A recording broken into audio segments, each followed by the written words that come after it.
Un caro saluto a tutti. Il Comitato Regionale Veneto ha predisposto una serie di appuntamenti web con autorevoli relatori su diversi argomenti. Questi eventi hanno lo scopo non solo informativo, ma anche di riallacciare i contatti tra i tecnici in questo secondo lockdown. Un'opportunità di ritrovarci insieme, a confrontarci e discutere sui temi che ci coinvolgono in un momento molto delicato e difficile per tutti, ed in particolare per i bambini, al centro delle nostre attenzioni. Un modo per essere proattivi e riprogettare un futuro malgrado le avversità che ci opprimono. Con la speranza di ricominciare e rivederci al più presto, vi auguro buon ascolto.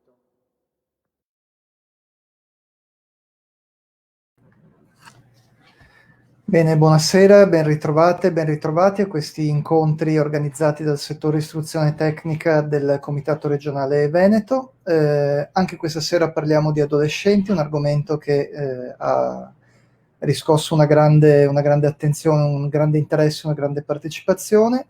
Parliamo di adolescenti e didattica a distanza con un'esperienza concreta, l'esperienza di Alessandra Zonta. Buonasera Alessandra. Buonasera. Insegnante di scienze umane nella splendida Possagno.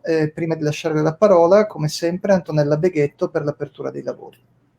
Buonasera a tutti, ringrazio la professoressa Alessandra di portarci questa sua esperienza per far comprendere un po' come questa DAD, questa didattica a distanza, che un po' sentiamo sempre nei discorsi dei genitori o comunque degli adulti, vissuta da tanti in modo diverso, quindi sicuramente è un'esperienza che ci sarà di supporto a tutti quanti. Grazie Alessandra, grazie Federico e possiamo cominciare. Bene, allora Alessandra, io devo solo ricordare che chi volesse fare qualche domanda può farlo utilizzando i commenti di Facebook e di YouTube, e per il resto hai il microfono. Queste sono le tue slide, buon ascolto a tutti.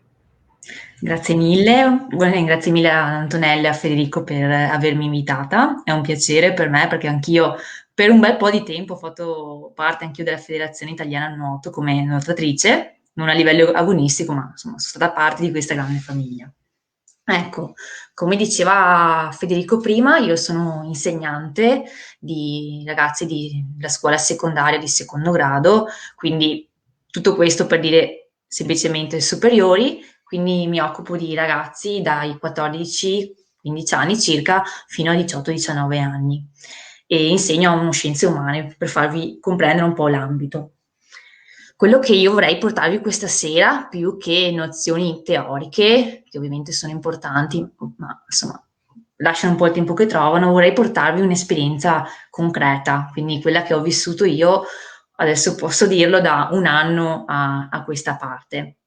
Quindi ecco, ovviamente inizierò prima dando un po' di concetti per capire anche insieme che cosa effettivamente significa DAD piuttosto che DID, e poi ripercorrerò con voi un po' quello che è stato quest'anno un po' particolare, quindi un po' di alti e bassi, ma sicuramente un'esperienza che ci porteremo avanti per lungo tempo.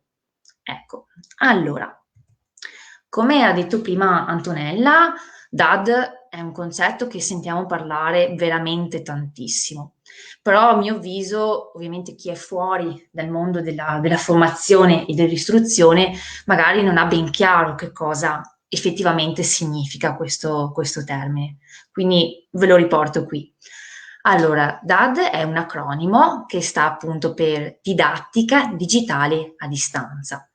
Diciamo che è una forma di insegnamento nuova, nata appunto l'anno scorso, per cercare di far continuare l'esperienza scolastica a bambini, ragazzi e adolescenti che non potevano più frequentare la scuola a seguito di questa situazione, quindi a seguito della pandemia.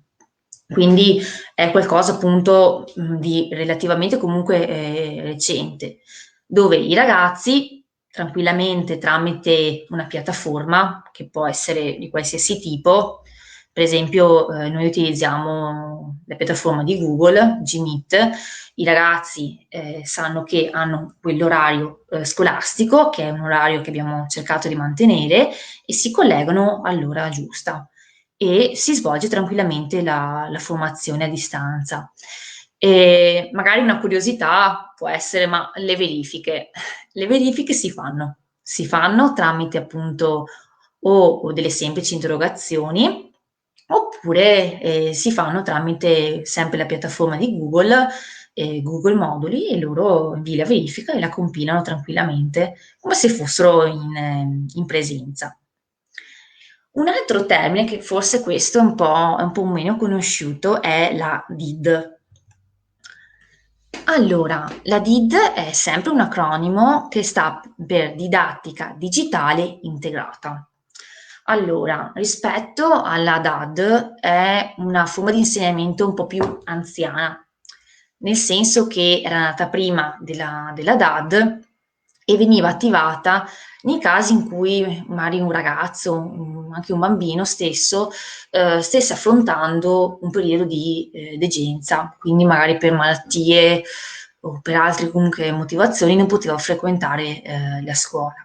Quindi come funziona? Il ragazzo è appunto a casa oppure anche in ospedale, è capitato, e i suoi compagni sono tranquillamente a scuola. Questo ovviamente ha due scopi, da DID mi riferisco. Da un lato quello di permettere al ragazzo di continuare la scuola dell'obbligo. Da un lato però ha un aspetto più umano, cioè quello di permettere al ragazzo di uscire un po' dalla nuova quotidianità e di entrare invece all'interno della scuola, perché sappiamo che nel momento in cui una persona, un bimbo sta affrontando una malattia, la vecchia normalità è sicuramente un fattore psicologico molto potente che può aiutare il ragazzo a vivere questa situazione. Quindi ecco, sono due cose un po' diverse. Allora, proseguiamo. Allora, ho ripercorso un po' quelli che sono stati gli avvenimenti. Non l'ho fatto per così a caso, ma perché fra le varie date c'è un passaggio che riguarda i ragazzi e che vedremo dopo.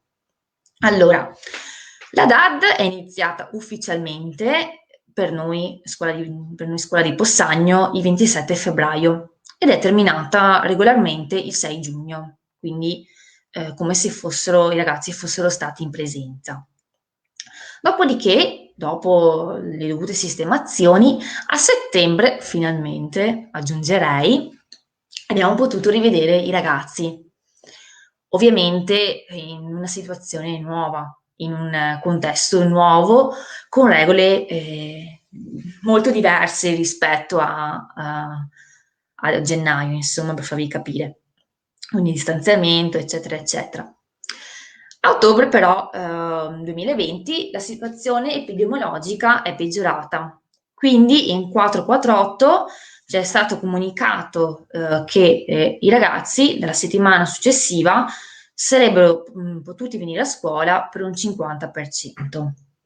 Allora, qui mi soffermo un attimo. 50% vuol dire che si possono adottare vari scamotage.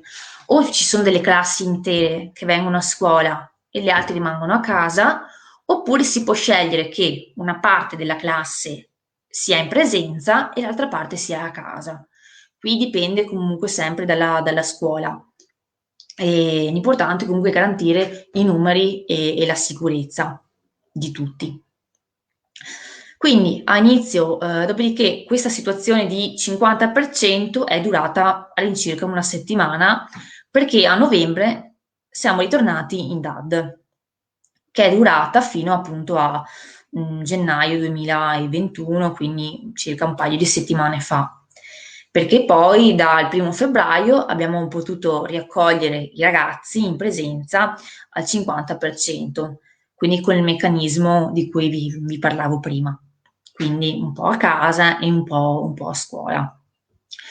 E il futuro non lo sappiamo, quindi vedremo un po' cosa deciderà il governo, se poter riaccogliere i ragazzi al 100% in presenza, magari adesso no, però voci di corridoio dicono che almeno a un 75% di ragazzi in presenza riusciamo forse ad accoglierlo, quindi incrociamo le dita. Allora, qui mi sposto un po' sui ragazzi, quindi farò appunto una distinzione fra come erano i ragazzi all'inizio di questa pandemia e come invece sono stati al rientro a settembre. Allora, inizialmente i ragazzi erano molto attenti, erano molto partecipativi, entusiasti, erano veramente curiosi, perché appunto ho fatto un esempio qui di un gioco, la piattaforma Google Meet ci permetteva un po' di cambiare gli sfondi e quindi lì erano tutti curiosi di vedere come si fa, come non si fa. Quindi c'era veramente questo aspetto di, direi anche felicità, perché comunque era tutto nuovo. E quindi questa, diciamo che la DAD è iniziata proprio a gonfie vele, direi. Una parola chiave che ho voluto sottolineare è proprio la conoscenza, e conoscenza di tantissime cose, conoscenza di se stessi, nel senso che i ragazzi, avendo del tempo a disposizione, potevano anche proprio imparare a conoscere meglio se stessi. Quindi, essendo comunque che stanno vivendo questo periodo particolare, avevano una sorta di pausa, chiamiamola così, di riflessione.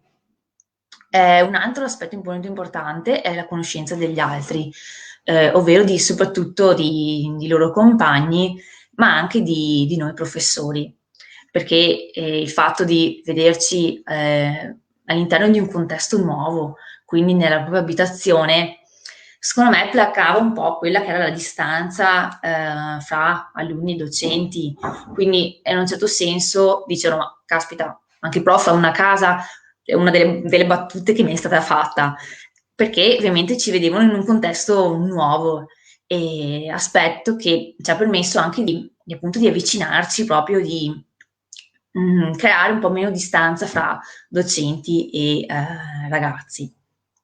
Quindi è stata veramente una conoscenza di tutto, anche degli aspetti più della quotidianità, quindi dal dire, per esempio, oddio, ma prof, anche lei è un cane, quindi proprio andare oltre all'insegnamento, aspetto che a mio avviso è stato molto importante perché mi ha permesso anche di capire meglio i ragazzi e quindi anche di capire un po' quelle che magari sono le loro fragilità, le loro debolezze e quindi poi intervenire per poter poi aiutare il ragazzo a superare questi momenti di chiusura come è stato appunto il lockdown.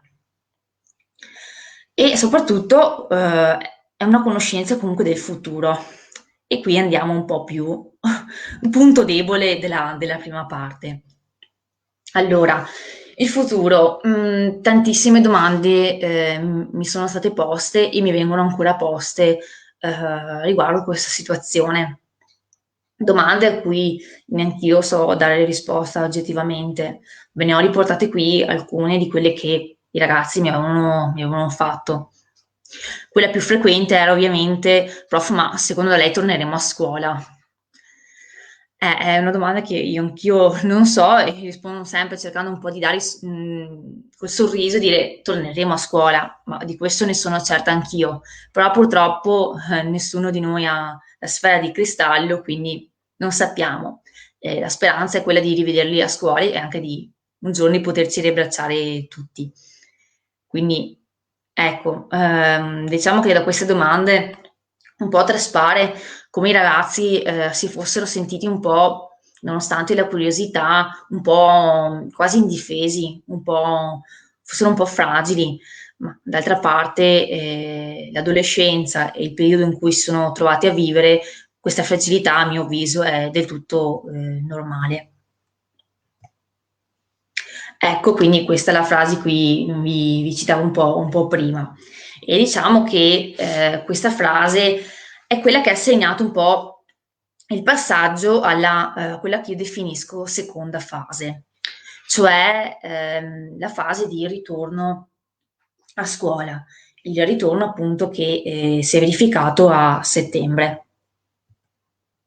Infatti, questa seconda fase, come vedete, è caratterizzata un po' da aggettivi meno positivi, un po' più negativi, perché comunque loro hanno vissuto mesi dentro casa propria e di conseguenza è stato veramente difficile per loro.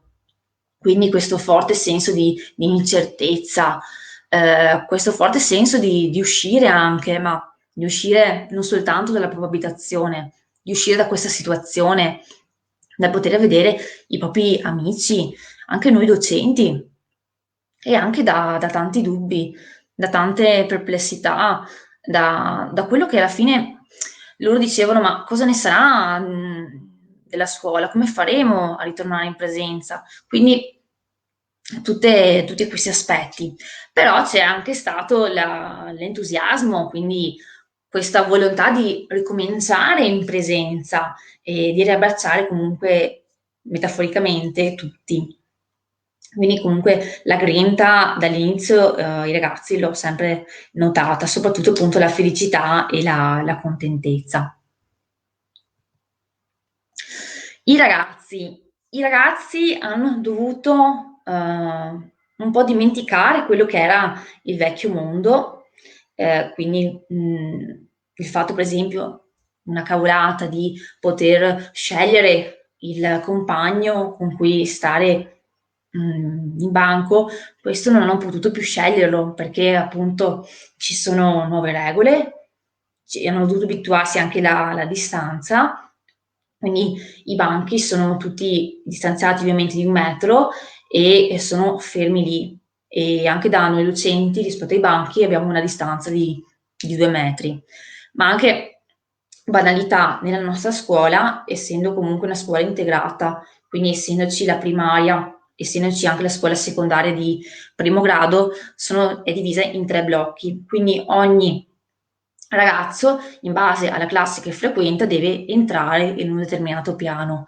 Quindi hanno veramente dovuto in pochissimo tempo abituarsi a queste tantissime regole, ma soprattutto quello che secondo me hanno fatto un po' più di difficoltà è quello di mantenere la distanza con i propri compagni, che ovviamente non erano più abituati.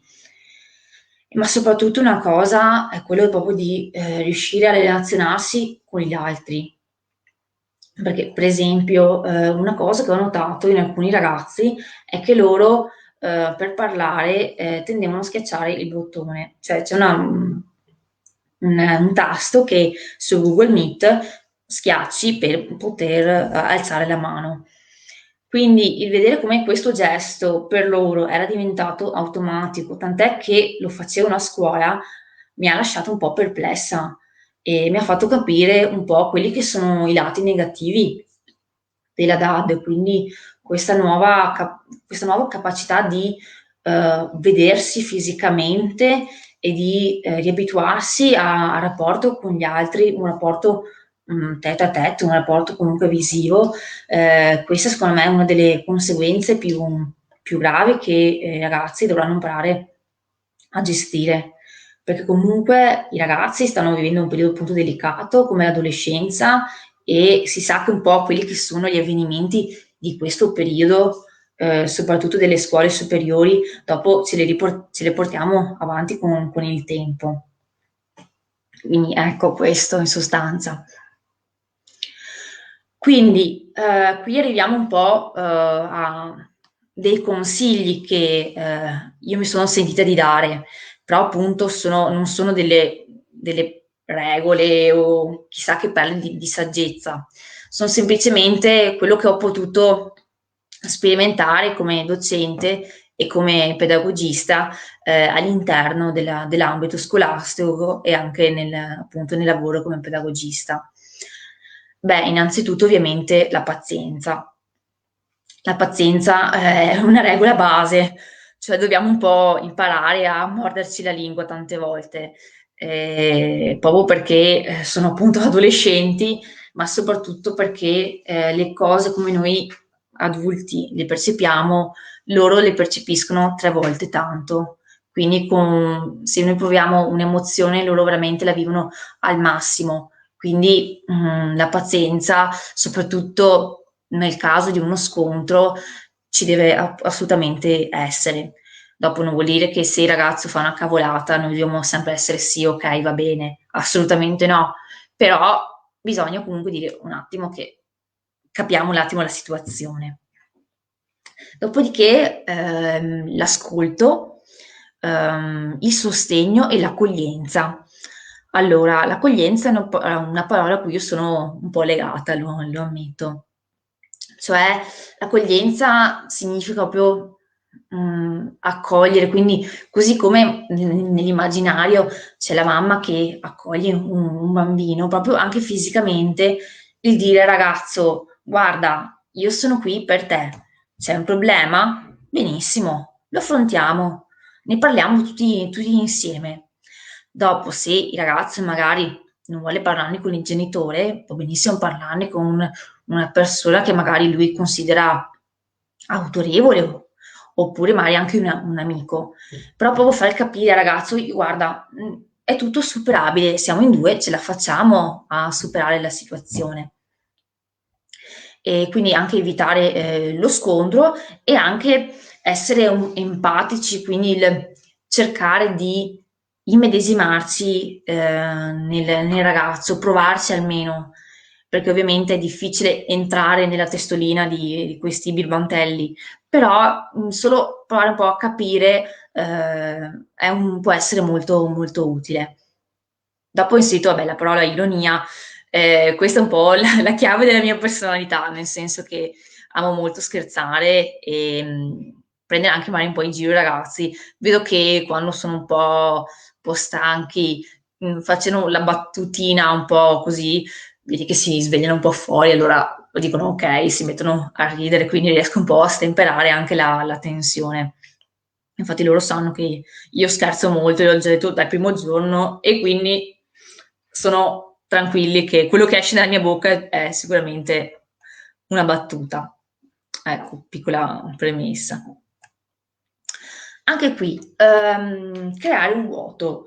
Allora, il vuoto è un termine che viene utilizzato soprattutto nei casi di mediazione, cioè proprio mediazione magari culturale, quindi quando c'è un incontro fra diverse culture, per farvi capire, oppure anche viene utilizzato anche per farvi capire in tribunale, quando c'è un incontro fra un carnefice e la vittima. Ecco, una delle chiavi basi di questa situazione, di questa esperienza di mediazione, è creare un vuoto. Quindi io ho preso un po' questo concetto riportandolo all'interno del mio lavoro.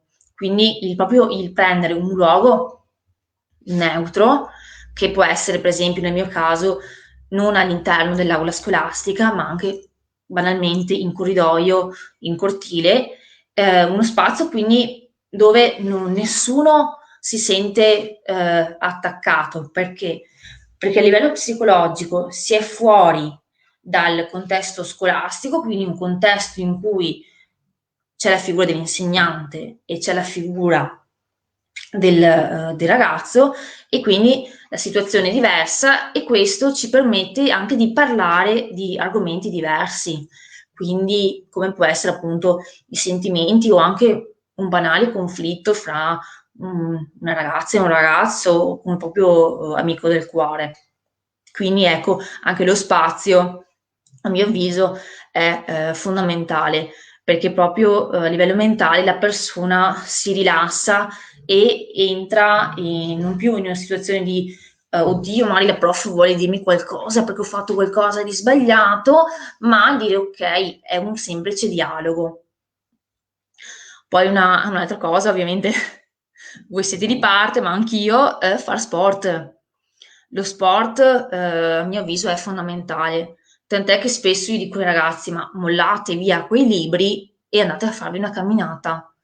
Perché tanto non serve, secondo me, stare ore e ore sui libri, intestardirsi. A volte è più importante uscire di casa, fare una piccola attività, che l'approccio poi nel contesto dello studio è completamente, nettamente diverso. Questo l'ho proprio sperimentato io stessa quando ero studentessa. perché io ho fatto il liceo classico e ovviamente i libri erano proprio la mia quotidianità, però mi sono resa conto che a volte l'uscire di casa mi dava proprio quel mood nettamente diverso. E questo è un consiglio che io do sempre ai miei ragazzi. Preferisco che mi dicano, prof, guardi, non ho studiato perché ero in crisi, e che siano andati a farsi una passeggiata o a fare qualsiasi altra cosa, che arrivino preparati a una lezione. Proprio perché se la salute mentale e fisica non c'è, dall'insegnamento non si può trarre nulla. Ovviamente è un mio pensiero, ecco. Quindi oggi più che mai invitare il ragazzo a staccare dallo studio da PC, perché comunque a livello mentale stare sempre attaccati a un PC può generare anche appunto mal di testa, quindi spegnere il computer e lasciare lì. E una cosa molto carina, secondo me, è quella di provare a svolgere delle attività insieme con i ragazzi, cioè il crearsi un'abitudine, il non so, anche dire ci beviamo un caffè insieme, un'attività molto semplice che però rafforza quello che è il legame. E quindi il ragazzo magari sa che il sabato sera c'è la tisana, non lo so, insieme, e quindi si crea questa abitudine che poi nel tempo si ricorda, ed è un modo anche un po', secondo me, per confrontarsi. Oppure anche semplicemente proprio il mettersi lì a fare un gioco, quindi comunque il dedicare del tempo di qualità ai ragazzi. Poi, scusate, e un'altra cosa, evitare l'eccessivo controllo, cioè il cercare di controllare in modo sì, eccessivo i ragazzi, secondo me, è poco produttivo, perché i ragazzi lo vedono come una mancanza di fiducia, e quindi l'assenza di fiducia poi crea una serie di ripercussioni che non portano sicuramente a nulla di positivo. Poi comunque sono adolescenti e quindi sì, è un po' difficile riuscire a controllarli totalmente. Per esempio, faccio un esempio, quando fanno i compiti, il rischio che copino c'è, è inutile negarlo, però se si crea appunto quel rapporto di fiducia e che magari il ragazzo, più che teme di essere rimproverato dall'insegnante, teme di perdere la sua fiducia, questo a mio avviso è, passatemi il termine, un potere molto, molto forte e che solitamente funziona. Dopo però è il caso comunque anche di dire che la fiducia una volta persa si può recuperare, ok? Quindi sì, è importante comunicare al ragazzo che il tradimento della fiducia è qualcosa di non propriamente di bello, un po' di negativo, però si dà sempre una seconda possibilità. Quindi testimonia anche l'idea di dire ok, ho sbagliato, nessun problema, ne parliamo insieme e cresciamo insieme. E infine il dialogare, quindi il mantenere sempre alto questo scambio, questa comunicazione con i ragazzi, perché dialogare appunto significa anche sincerità, quindi il scambiarsi qualsiasi cosa, e questo è la base di un rapporto, secondo me, non soltanto fra docenti e insegnanti, ma alla base proprio di tutto, quindi qualcosa che si può anche applicare nella vita quotidiana. Ecco, e qui arriviamo un po', ho voluto mettere un po' di cose un po' più precisine, un po' di termini specifici. Allora, comunicazione assertiva. Penso che il termine assertività sia un termine che ormai, bene o male, comunque conoscono tutti. Allora, assertiva significa saper proprio esprimersi in modo corretto, ma più che in modo corretto, esprimere proprio le nostre idee, quindi non è una modalità aggressiva o permissiva. Faccio un esempio che faccio sempre ai ragazzi, quindi ecco, cioè un conto è dire guarda, penso che tu abbia sbagliato, e questo è un tipo di comunicazione assertiva. Un conto è dire no, scusami, hai sbagliato, basta, fine. Quindi se si comunica in questo modo si pone un muro fra noi e il ragazzo che non porta a nulla. Ma non è nemmeno corretto non dire nulla. Cioè il ragazzo fa una cavolatina e non dire niente, quindi silenzio stampa. No, secondo me no. Marisa, secondo me proprio è importante il utilizzare quella che è stata definita la tecnica dell'io, cioè mettersi a tavola dove più si desidera e dire guarda X, secondo me hai sbagliato in questa cosa. Guarda, a seguito della tua azione io mi sento un po' triste e quindi utilizzare il pronome personale io è dire guarda, io sono così, ma non è detto che tu provi la stessa cosa, perché io e tu siamo due persone diverse, quindi due persone che si confrontano e che arrivano a un punto della situazione. Ok, non so, per esempio, mamma ho preso un 4 in matematica. La comunicazione più adeguata sarebbe ok, come mai secondo te hai preso 4 in matematica? Cos'è che non andava? Vediamo un attimo di capire dov'è il problema. Poi siamo in due, quindi troviamo il nocciolo della questione, in questo modo possiamo superare questo brutto voto, ma comunque è un voto che sicuramente sarà isolato. E se non lo è, non importa, affronteremo la situazione. Questo modo di relazionarsi permette di far capire al ragazzo o alla ragazza che noi ci siamo, che qualsiasi cosa noi ci siamo. Sì che sia accaduto un evento positivo che negativo, non importa. Siamo quella sorta di boa nella tempesta, per farvi capire un po', utilizzando una metafora. Quindi, ecco, l'importante è comunicarlo al ragazzo o alla ragazza, dire guarda, sono qua per te. Ok, qui invece sono un po' delle domande che possono essere utili a chiunque per capire se il proprio figlio, anche il proprio fratello, qualsiasi persona, qualsiasi vostro allievo sta vivendo un periodo un po' di disagio, un periodo un po' di difficoltà. Quindi dopo, io volendo, potrei lasciarvi queste slide che magari possono esservi d'aiuto.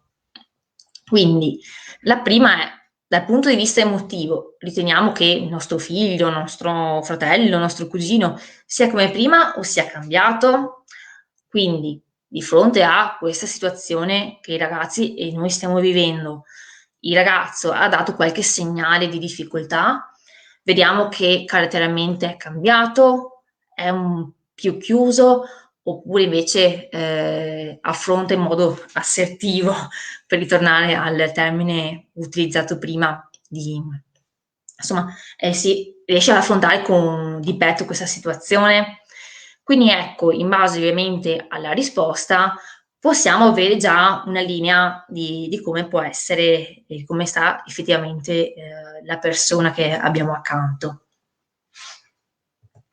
La seconda, quanto tempo passa davanti alla tecnologia? Al termine della DAD rimane attaccato ancora a lungo? Quindi questa domanda qui bisogna un po' porre attenzione, cioè rimane attaccato al PC, al telefono, perché magari deve svolgere i compiti o perché vuole rifugiarsi in esso o perché ha trovato in esso una sorta di conforto. Ecco, tenete conto che tante volte i ragazzi, da quello che ho potuto notare io, magari sì, stanno al telefono, è vero, ma spesso magari dialogano con i propri compagni o con i propri amici, fanno le videochiamate su WhatsApp, su Zoom, quindi in realtà bisogna saper distinguere fra il ragazzo cerca di tenersi in contatto con gli amici il ragazzo vede il telefono come un modo per isolarsi. Quindi bisogna stare un po' attenti e fare un po' da Sherlock Holmes e indagare, insomma. sempre però stanno attenti a non entrare troppo nella sua sfera, quella sfera privata, insomma. Terza domanda. Ha relazioni sociali? Incontra e frequenta altre persone? Allora, frequenta altre persone, ovviamente sappiamo che oggi è un po' difficile, bisogna stare attenti. Sicuramente però un indice positivo, che il fatto che il ragazzo abbia, magari non solo tanti amici, ma che abbia anche quell'unico amico che conosce e che appunto frequenta in modo comunque continuo. Quindi per i ragazzi avere queste relazioni sociali che sono al di fuori appunto del rapporto con la propria famiglia o con i propri fratelli è sicuramente importante, anche perché i ragazzi comunque si relazionano con i propri pari, quindi hanno altri punti di vista. Quante attività svolge fuori casa? Allora, se il ragazzo tende a non voler uscire di casa, può essere un piccolo segnale che qualcosa non va. Leggevo recentemente che oggi dovrebbe esserci una nuova patologia, però dovrei chiedere alla ragazza alla collega che ha svolto prima di me questa presentazione, se effettivamente è corretto, che parlavano di questa sindrome da capanna. Vuol dire che oggi gli adolescenti, ma non soltanto, anche gli adulti, qualsiasi persona, proprio per la paura di contrarre il virus, tende a rimanere perennemente in casa. Quindi proprio il rifiuto di semplicemente mettere proprio il naso fuori casa. Ecco, questo per qualsiasi persona che ci circonda e anche per i ragazzi può essere un piccolo segnale che bisogna un po' indagare e capire se il ragazzo sta bene, se il ragazzo magari sta avendo soltanto un momento di sconforto e quindi ecco, magari invitarlo a uscire, dire ma dai, andiamo a farci una passeggiata oggi, andiamo a fare la spesa, non lo so. E qui arriviamo all'ultima domanda. Quante attività svolge in casa? Aiuta nelle attività quotidiane e sistema le cose in casa. Allora, qui penso un po' che soprattutto per le mamme sia un po' difficile spronare i ragazzi a svolgere delle attività quotidiane come magari può essere semplicemente può essere semplicemente appunto provare la tavola. Adesso sono stata adolescente anch'io, quindi sì, non è che amavo molto, però comunque questo può essere un segnale del capire che il ragazzo, se non è così proprio caratterialmente, non si sta autoisolando, ma appunto aiuta la mamma, quindi l'aiutare a fare qualcosa insieme, come già dicevo prima, può essere un aiuto, quindi significa proprio che il ragazzo ricerca la relazione con qualcun altro. Ecco, dopodiché qui ho inserito la fonte da cui ho trovato queste domande che parlano proprio dell'adolescenza e quindi se qualcuno vuole appunto trovare il sito può farlo perché è un articolo molto, molto interessante a mio avviso. Ecco, allora io ho terminato qui la mia presentazione. Spero che sia stato comunque utile e insomma che siate riusciti a trovare qualche piccolo spunto di riflessione. Quindi ecco. Allora Alessandra, utilissimo certamente e ti ringrazio. Sei stata anche molto puntuale, quindi abbiamo anche il tempo di rispondere a qualche domanda. Ci scrive Luca, innanzitutto chiede, manifesta qualche preoccupazione rispetto al riabituarsi dei ragazzi al contatto con altre persone al di fuori della famiglia, quindi secondo te quanto potrà durare questo periodo di riadattamento alla vita normale? Poi un'altra domanda molto interessante per noi che siamo istruttori di nuoto chiede come, tu hai parlato prima di dell'importanza che l'insegnante diventi un punto fermo per l'adolescente.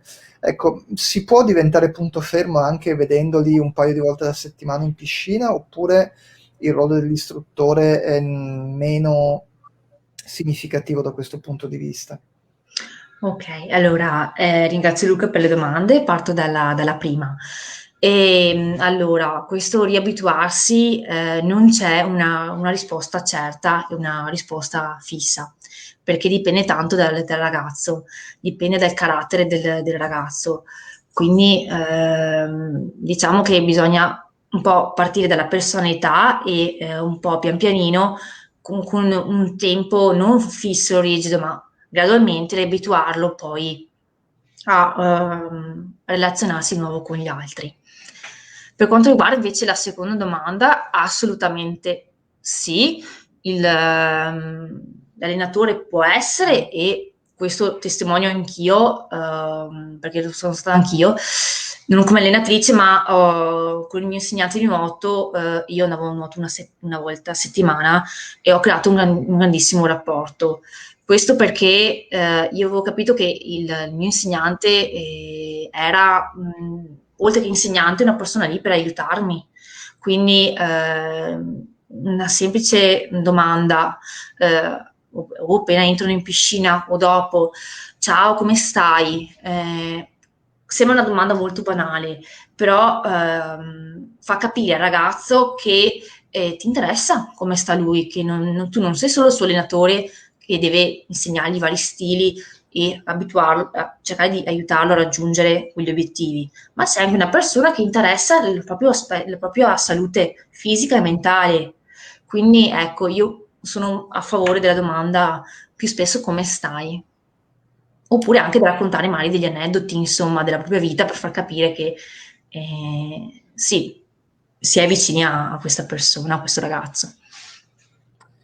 Ecco, guarda, noi non ci conoscevamo prima di questo incontro, e a me è piaciuto molto questo atteggiamento molto di ascolto che hai nei confronti di una categoria di soggetti che in piscina sono sempre vissuti in maniera piuttosto problematica, cioè gli adolescenti tendenzialmente, insomma, sono un po' quelli che fanno casino e verso i quali l'empatia dell'istruttore tende a scendere ai minimi livelli. Allora magari se puoi aiutarci a ricordare quanto invece è importante in questa fase delicata della crescita avere una controparte adulta che sia sempre attenta anche al benessere psicologico e non solo al numero di vasche.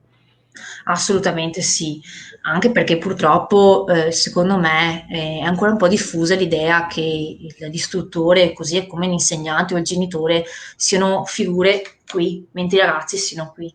In realtà a volte fare diminuire questo gap, questo spazio, è poi la chiave di successo per far sì che l'atleta, nel vostro caso, raggiunga ottimi risultati.